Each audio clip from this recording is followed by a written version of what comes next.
O tema do vídeo de hoje é doença do refluxo gastroesofágico.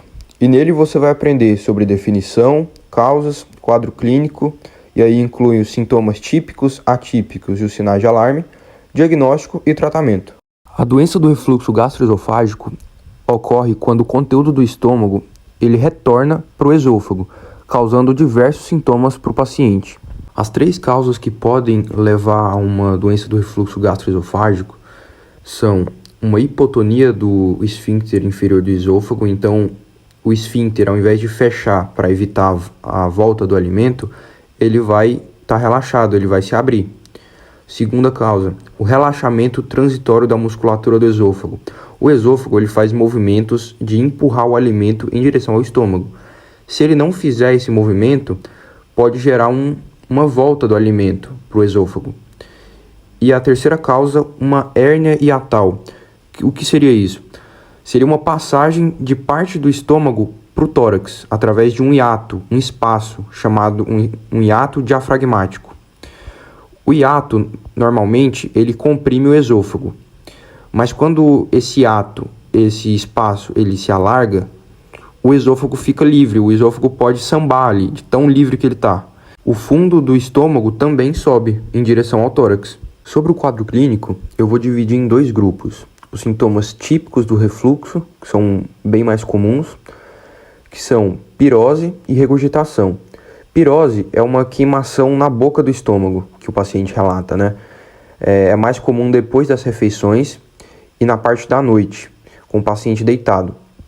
Os sintomas atípicos são dor retroesternal, tosse seca, eructação, que é o arroto, pigarro, rouquidão e halitose. É bom destacar também alguns sinais de alarme que você tem que ficar atento caso o paciente apresente. Então, disfagia, anemia, refratariedade, né, se mesmo com tratamento não melhorar, ascendência oriental, se o paciente tem histórico familiar de primeiro grau de neoplasia, se ele for menor de 20 anos, se for maior de 45 anos ou se ele tiver perda de peso. No caso do diagnóstico, nós temos três situações. A primeira é que o diagnóstico pode ser clínico só quando o paciente tem sintomas típicos e ele não tem nenhum sinal de alarme. A segunda situação é, a gente pede endoscopia só quando o paciente tem pelo menos um sinal de alarme. E a terceira situação é que o padrão ouro para diagnóstico do refluxo gastroesofágico é a manometria esofágica junto com a pH-metria esofágica. Então, a manometria é uma sonda gástrica que vai avaliar a pressão ali do trajeto do esôfago, e a pH-metria ela é uma sonda que chega até 5 centímetros acima da junção esôfago-gástrica, só que ela tem um problema, o paciente tem que ficar com ela durante 24 horas.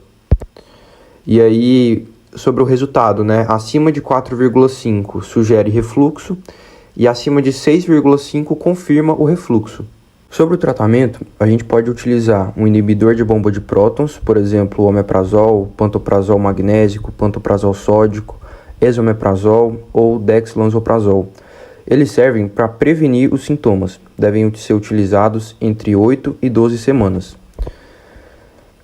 A gente também orienta o paciente a modificar o estilo de vida, então evitar tomar café, chocolate, menta e evitar líquido durante a refeição. Se o paciente estiver em crise, a gente pode orientar um antiácido, por exemplo, hidróxido de alumínio, que aí ele vai aliviar os sintomas, é um tratamento abortivo. O paciente pode utilizar também um procinético, por exemplo, a domperidona, que vai acelerar o esvaziamento do estômago e aí deve ser associado com outro fármaco. O paciente pode utilizar também um bloqueador H2, pode ser submetido à cirurgia ou até mesmo utilizar vonoprazana durante 4 semanas. Sobre o omeprazol, que eu falei agora há pouco, o paciente tem que tomar 20 minutos antes dele se alimentar. O refluxo pode gerar algumas complicações, como por exemplo o esôfago de Barré, que é uma metaplasia intestinal em que o esôfago muda o seu tipo celular. E aí ele vai ficar parecido com células intestinais. Para suportar o ácido gástrico naquela região. Então essa foi a aula sobre doença do refluxo gastroesofágico. Aqui está aparecendo agora uma sugestão de vídeo para vocês assistirem, também desse formato bem objetivo, bem didático. E é isso, nos vemos numa próxima aula.